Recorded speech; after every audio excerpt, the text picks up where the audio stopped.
So when you think about Cornwall, you probably picture rugged coasts, right? Maybe some castles, old museums. But the real history? It's literally right under our feet. In this explainer, we're going to dig in, metaphorically, of course, and join the archaeologists who are uncovering this incredible story, one buried secret at a time.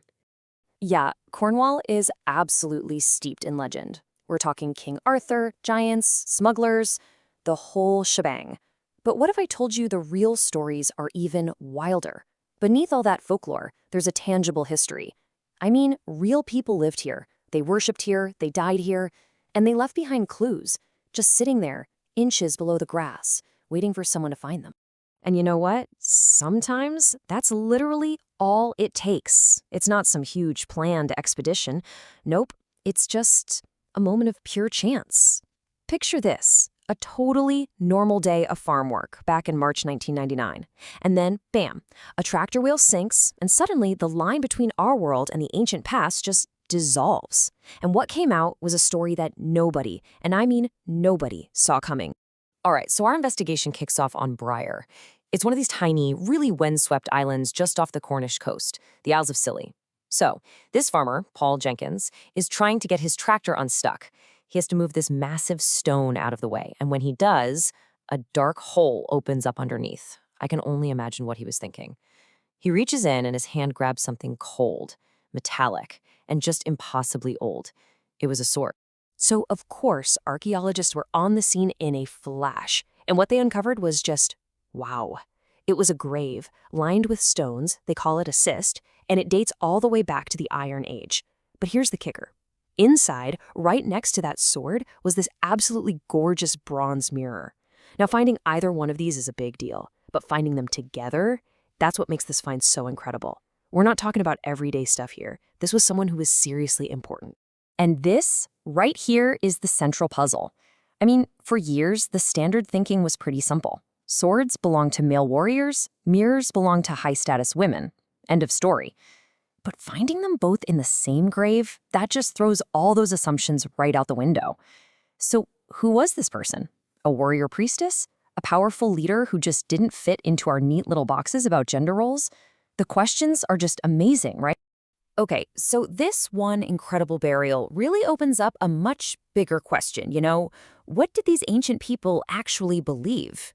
To figure that out, let's follow the trail of the offerings they left behind, these personal, precious items for the gods, and see what they can tell us about how they saw their world. And that trail leads us to another site on a nearby island called Nornor. So what you're looking at here, on the left, that's the neat archaeological plan of these connected stone huts. But on the right, well, that's the reality, just these rugged, windswept ruins. And it was right here, in and around these buildings, that archaeologists found, get this, thousands of objects from the Roman era, which leads to one massive question. Why were they all here? And this is where archaeology gets really fun, because the evidence, it pulls you into totally different directions.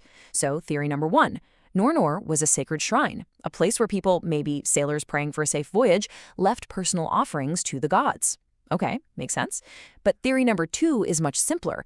It's just the cargo from one or more Roman shipwrecks that washed ashore over the centuries. You see, the exact same evidence, but two completely different stories. So, if you're arguing it's a shrine, what's your proof? Well, it's the sheer variety of all the personal stuff they found. We're talking hundreds of brooches, over 35 of these little finger rings with fake gems, total trinkets, plus these little clay figurines of goddesses, and even tiny pots. Think about it. Maybe the poorest people would use those to leave a symbolic offering, like a few grains of wheat or a drop of beer. To me, that doesn't really sound like a ship's cargo, does it? It feels much more like the collected hopes and prayers of an entire community. This reminds me of something Charles Darwin wrote back in 1833. He was traveling in Patagonia and saw this sacred tree, and it was just covered in all these simple little offerings. He wrote, "Poor Indians, not having anything better, only pull a thread out of their ponchos and fasten it to the tree." And that just captures the feeling perfectly, doesn't it? That universal human impulse to give a piece of yourself, even something as small as a thread from your coat, to something bigger. It really helps you imagine the people at Nornor, leaving their own small personal treasures behind. So we've talked about what was left on the surface. Now let's go deeper, literally. It's time to journey underground. Because Cornwall is just riddled with caves, shelters, and these really mysterious man-made passages where the line between what's practical and what's ritualistic gets really blurry. And some of them are pretty straightforward. Take a look at this rock shelter on Bodmin Moor. It's a great example. You can see how someone took a natural rock overhang and just improved it. They built up a basic stone wall, creating a more protected space. It's easy to imagine shepherds or tin miners ducking in here to get out of the wind and rain. But it wasn't always about just finding a dry spot. A lot of these places inspired something else entirely: fear. There's this fantastic quote from the 16th century from a guy named Richard Carew describing Merlin's cave at Tintagel. He said he felt not without a kind of horror at the uncouthness of the place. That really captures the awe and, frankly, the terror that these dark, mysterious caves could stir up. It's like they were seen as doorways to another world. And that idea of a doorway to another world, it brings us to maybe the most mysterious of all of Cornwall's underground structures, the fogo. So what is a fogo? Well, it's a kind of souterrain, these complex, stone-lined underground passages that you really only find in this part of the world. But the big question is, what on earth were they for? Were they hideouts during an attack? Maybe a sort of ancient refrigerator for storing food? Or were they sacred ceremonial sites for rituals? The truth is, archaeologists are still arguing about it. And whenever you have a mystery like that, well, folklore loves to fill in the gaps. For centuries, these places became the stuff of legend. The Fogu at Pendeen, for example, was supposedly haunted by the spirit of the vow. The story goes she was this tall lady dressed in white with a single red rose in her mouth. And if you saw her, it was a very, very bad omen. It's just a great example of how these ancient sites became woven into the local culture, full of magic and a sense of danger. And get this, people actually lived in these kinds of places, and not just in the ancient past. You've got to hear the incredible story of Daniel Gum. He was this 18th century stonecutter, a completely self-taught mathematician, and he built his own home in a cave near the Cheese Ring Quarry. And as if that's not cool enough, in his spare time, he would carve geometric proofs onto the granite slab that made up his roof. They called him the mountain philosopher. How amazing is that? Okay, so we've gone from vast underground passages. Now let's zoom way in. We're going to look at a clue that's much smaller, but trust me, it's just as puzzling. It's time to put down the shovel and pick up the magnifying glass, because we're about to see how archaeologists become detectives, decoding cryptic messages left in stone. So here's our next puzzle. What you're looking at is a drawing of a granite gatepost from a farm near St. Ives, and you can see it right there, this weird vertical inscription carved into it. Now, obviously, this stone is ancient, but at some point, somebody just picked it up and reused it as a gatepost. Super practical, right? But for us, that leaves a huge question. What on earth does this ancient message actually say? And this is where the real detective work kicks in. Because it's not just about figuring out the letters. The first, most crucial step is figuring out which way you're even supposed to read them. Get that wrong, and you're heading down a completely dead-end road. So, at first, scholars tried reading it from the bottom to the top. And what did they get? A bunch of letters that made absolutely no sense, plus a bit disnew. Gibberish.